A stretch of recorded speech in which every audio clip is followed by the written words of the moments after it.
ನಮಸ್ಕಾರ. ಲೋಕಾಯುಕ್ತ ದಾಳಿ ಟಿವಿಗೆ ಸ್ವಾಗತ. ನಾನು ಗಾಯತ್ರಿ.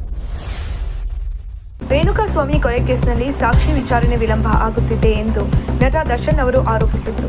ಇದೇ ಕಾರಣ ನೀಡಿ ಸುಪ್ರೀಂ ಕೋರ್ಟ್ನಲ್ಲಿ ಜಾಮೀನು ಅರ್ಜಿ ಕೂಡ ಸಲ್ಲಿಕೆ ಮಾಡಿದರು. ಇದೇ ವೇಳೆ ಅವರು ಸುದೀರ್ಘ ಜೈಲುವಾಸದಿಂದ ಜೀವನೋಪಾಯಕ್ಕೂ ಸಮಸ್ಯೆ ಆಗ್ತಾ ಇದೆ ಅಂತ ಆರೋಪವನ್ನು ಮಾಡಿದರು. ಏನೇ ಹೇಳಿದ್ರು ಕೋರ್ಟ್ ಮಾತ್ರ ದರ್ಶನ್ ಮನವಿಯನ್ನ ಪುರಸ್ಕರಿಸಿಲ್ಲ. ಮುಂದಿನ 1 ವರ್ಷ ದರ್ಶನ್ ಜಾಮೀನು ಕೇಳುವಂತಿಲ್ಲ ಅಂತ ಕೋರ್ಟ್ ಹೇಳಿದೆ. ಇದರಿಂದ ದರ್ಶನ್ ವೃತ್ತಿ ಜೀವನಕ್ಕೆ ಸಂಕಷ್ಟ ಎದುರಾಗಿದೆ.